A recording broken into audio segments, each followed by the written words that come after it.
नमस्कार, आप देख रहे हैं न्यूज इंडिया। आपके साथ मैं हूं अभिषेक। आंध्र प्रदेश के मुख्यमंत्री वाईएस जगनमोहन रेड्डी ने भूमि पूजन में हिस्सा लिया। वहीं पट्टिका का अनावरण किया गया और चित्तूर डेयरी में अमूल अधिकारियों के साथ सीएम वाईएस जगनमोहन ने बातचीत की और पुलिस प्रशिक्षण केंद्र के मैदान में जनता को संबोधित किया।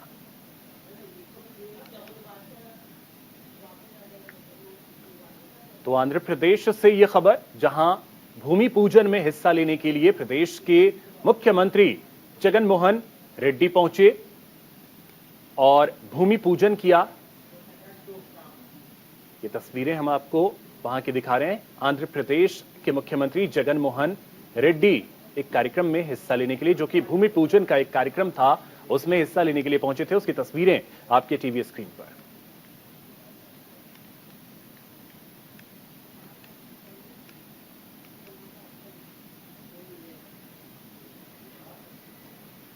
वहीं आंध्र प्रदेश के विजयवाड़ा में मुख्यमंत्री वाईएस जगनमोहन रेड्डी ने राज्य में स्वास्थ्य सेवाओं को मजबूत करने के लिए सरकार की 34.79 करोड़ रुपए की लागत से खरीदी गई 146 नई एम्बुलेंस को हरी झंडी दिखाई। उन्होंने अपने कार्यालय में ऐसा किया। वहीं मुख्यमंत्री ने व्यक्तिगत रूप से प्रत्येक एम्बुलेंस में स्थापित चिकित्सा सुविधाओं का निरीक्षण किया, ताकि यह सुनिश्चित किया जा सके कि मरीजों को उच्च गुणवत्ता वाली आपातकालीन स्वास्थ्य सेवाएं मिल सकेंगी। स्वास्थ्य अधिकारियों का कहना है कि नई एम्बुलेंस का अधिग्रहण उन पुराने वाहनों को बदलने के लिए किया गया था, जो 2.5 लाख किलोमीटर से अधिक की दूरी तय कर चुके थे और जिन्हें लगातार मरम्मत की जरूरत होती है। आपको बता दें कि 146 एम्बुलेंस को आवश्यकता के आधार पर कई जिलों को आवंटित किया गया और उन्होंने कहा कि स्वास्थ्य सेवा प्रणाली में सुधार के साथ राज्य सरकार चिकित्सा आपात स्थिति को संभालने के लिए अच्छी तरह से सुसज्जित थी।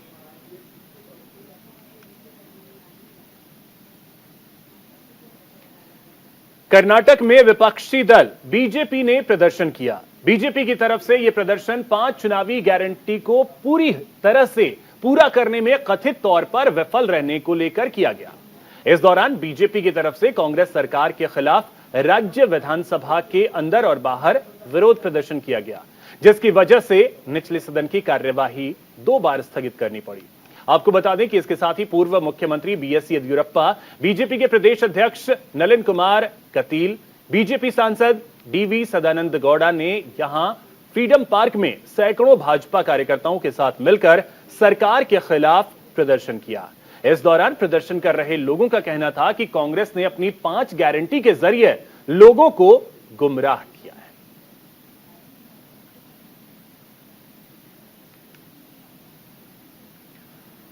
श्रीलंका के पूर्वी प्रांत के गवर्नर सेंथिल थोंडामन भारत दौरे पर है। इस दौरान सेंथिल थोंडामन और चेन्नई के उपायुक्त डॉक्टर दोराईसामी ने श्री पद्मावती अम्मावरी मंदिर में दर्शन पूजन किए। इस दौरान मंदिर परिसर के लोगों ने उनका भव्य स्वागत किया। दोनों ने देवी श्री कनक दुर्गा के दर्शन किए और मंदिर के पुजारियों ने विशेष पूजा अर्चना करवाई। इससे पहले मंदिर के ईओडी ब्रह्मरंभा और ट्रस्ट बोर्ड के अध्यक्ष करनाती रामबाबू ने परंपरा के अनुसार उनका गर्मजोशी के साथ स्वागत किया।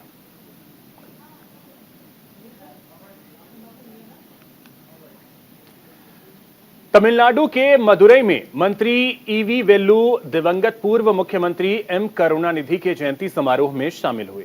वहीं मौके पर कई गणमान्य लोग मौजूद रहे। दिवंगत पूर्व मुख्यमंत्री एम करुणानिधि की प्रतिमा पर मंत्री ईवी वेल्लू ने माल्यार्पण कर उन्हें नमन किया। मदुरई में मंत्री ईवी वेल्लू ने मंच से जनता को संबोधित भी किया।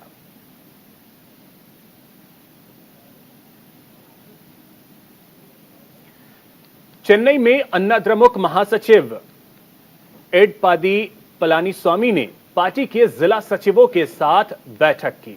पलानीस्वामी ने पार्टी के जिला सचिवों के साथ बैठक की। बैठक में कई लोगों ने हिस्सा लिया और अपने अपने पक्ष रखे। अन्नाद्रमुक महासचिव ने सभी की बातों को सुना और पार्टी और लोगों के हित में विचार विमर्श किया।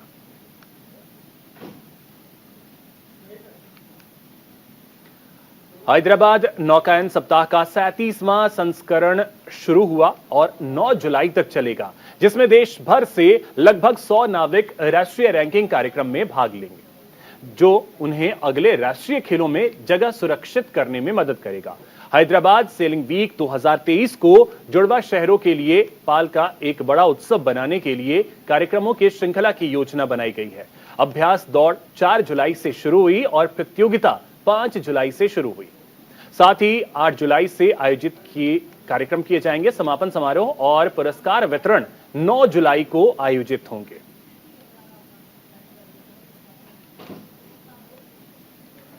उधर हैदराबाद के सिद्दीपेट जिले के गजवेल शहर में माहौल तनावपूर्ण बना हुआ है।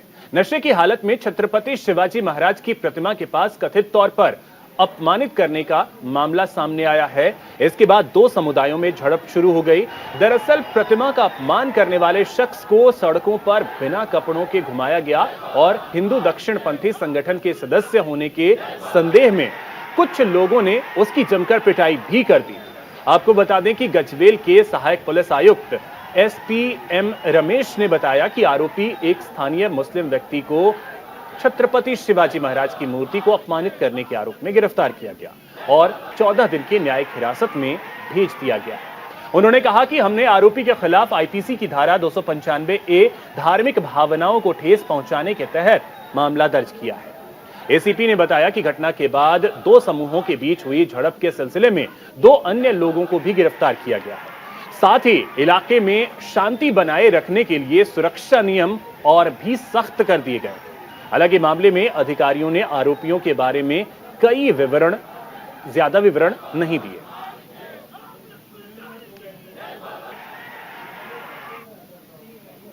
उधर चेन्नई में 4 जुलाई को टमाटर की आसमान छूती कीमतों से लोगों को राहत देने के लिए तमिलनाडु सरकार ने शहर की 82 उचित दर यानी राशन की दुकान पर 60 रुपए प्रति किलो के भाव से इसकी बिक्री शुरू कर दी है।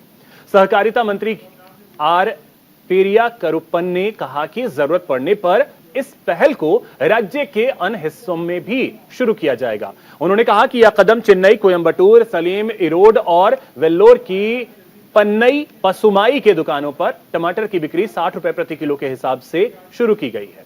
सहकारिता विभाग के एक अधिकारी ने कहा कि एक परिवार को प्रतिदिन 1 किलो टमाटर उपलब्ध कराने की योजना बनाई गई है। पहले चरण में इसे उत्तर चेन्नई में 32 जगहों और मध्य एवं दक्षिण चेन्नई में 25 जगहों पर शुरू किया गया है।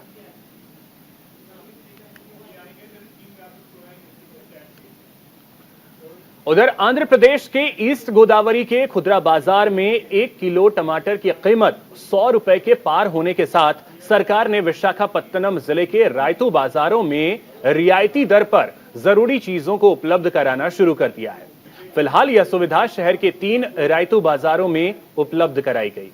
पिछले 2 सप्ताह से टमाटर की कीमतें दिन ब दिन बढ़ती जा रही हैं। वहीं कुछ खुदरा दुकानें इसे 120 रुपए प्रति किलोग्राम के हिसाब से बेच रही थीं। टमाटर की कीमतों में बढ़ोतरी को ध्यान में रखते हुए कृषि विपणन विभाग के अधिकारियों ने रायतू बाजारों में 50 रुपए प्रति किलोग्राम की सब्सिडी कीमत पर विशेष स्टॉल शुरू करने की व्यवस्था की। आपको बता दें कि MVP कॉलोनी, गोपालपट्टनम और सीतामधरा रायतू बाजारों में टमाटर काउंटर लगाए गए हैं। इस उद्देश्य के लिए बाजार में 4 विशेष स्टॉल भी उपलब्ध कराए गए हैं। इससे खरीदार की लंबी कतारें देखने को भी मिल रही हैं।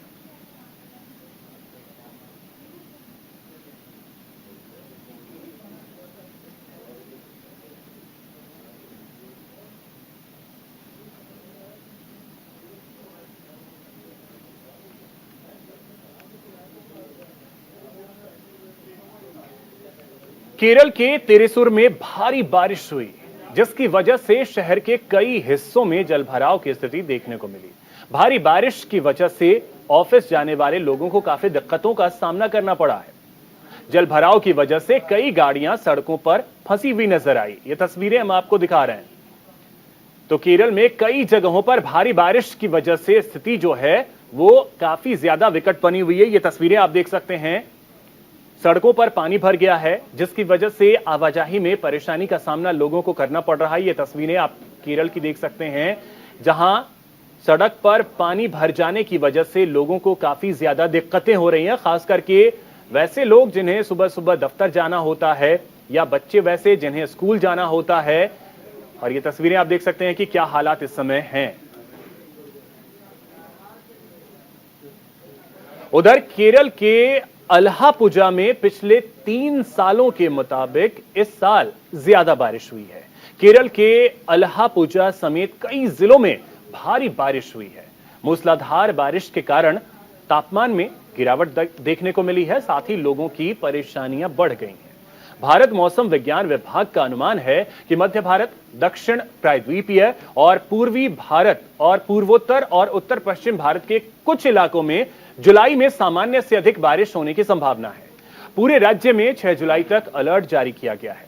साथ ही भारी बारिश के लिए इडुक्की, कन्नूर और कासरगोड जिलों में ऑरेंज अलर्ट जारी किया गया है और 9 जिलों के लिए और ऐसे 9 जिले हैं जहां ऑरेंज अलर्ट जारी किया गया है।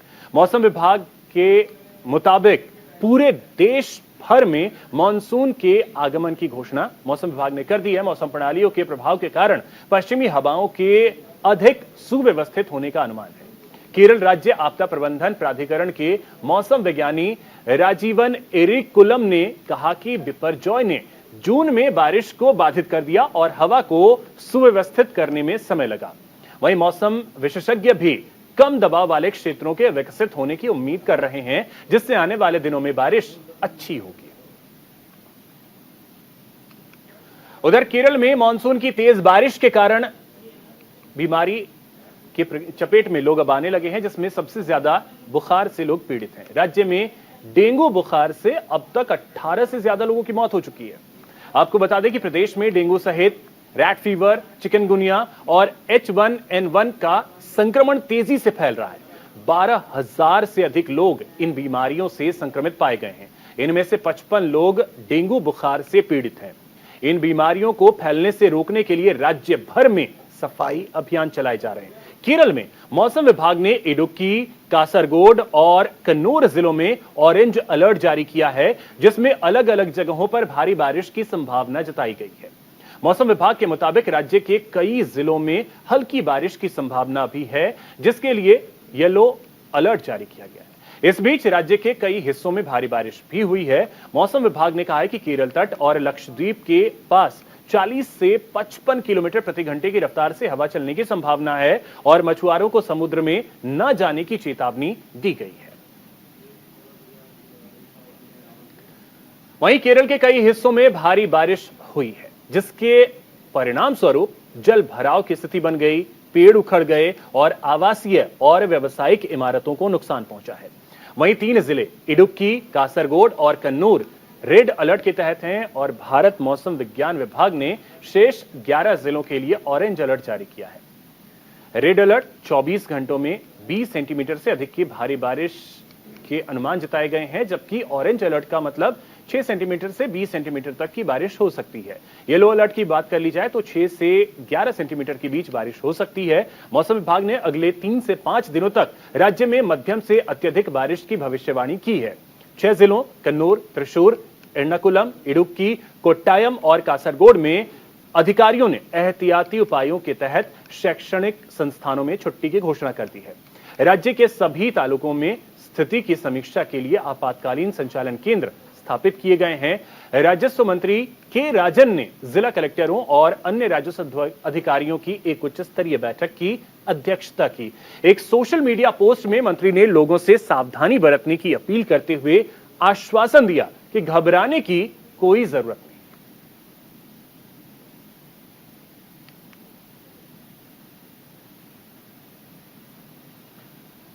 वहीं केरल में तेज हवा और बारिश के दौरान एक बरगद का पेड़ गिर गया। इस हादसे में किसी प्रकार से किसी के हताहत होने की सूचना नहीं है, लेकिन पेड़ गिरने के कारण आवागमन बाधित हो गया। आपको बता दें कि आवागमन बाधित होने के कारण दोनों तरफ की गाड़ियां कतार में खड़ी नजर आईं। वहीं घटना की सूचना मिलते ही स्थानीय प्रशासन सड़क पर पड़े पेड़ को हटाने की कोशिश में जुट गया।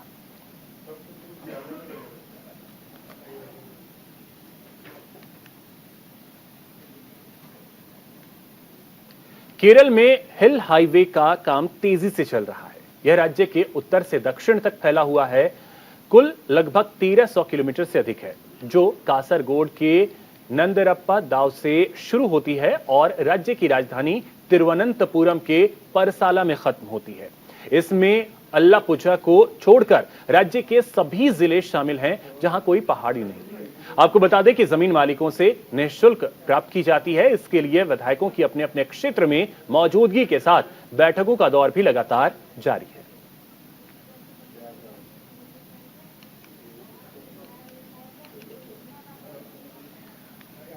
हुबली में जरूरी चीजों की कीमतें बढ़ने के बाद होटल व्यवसायियों की परेशानी बढ़ गई है। होटल मालिकों का कहना है कि अचानक सभी चीजों के दाम बढ़ने से ग्राहकों का आना कम हो गया है, जिस कारण व्यवसाय पर असर पड़ा है।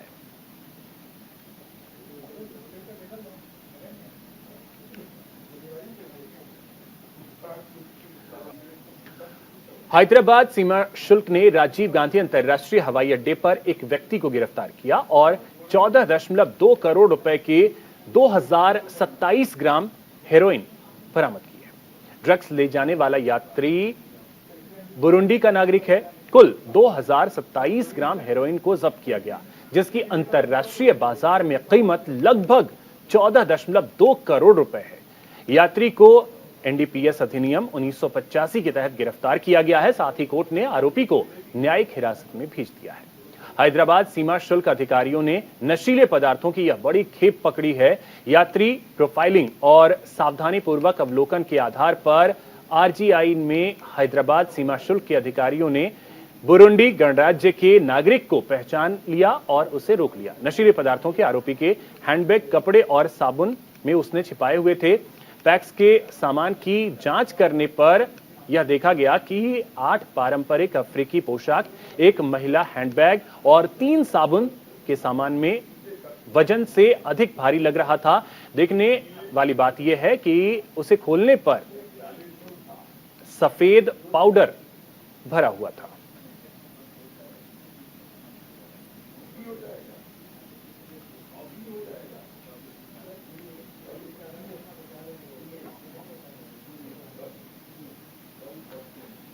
तो इसी के साथ इस बुलेटिन में इतना ही। नमस्कार।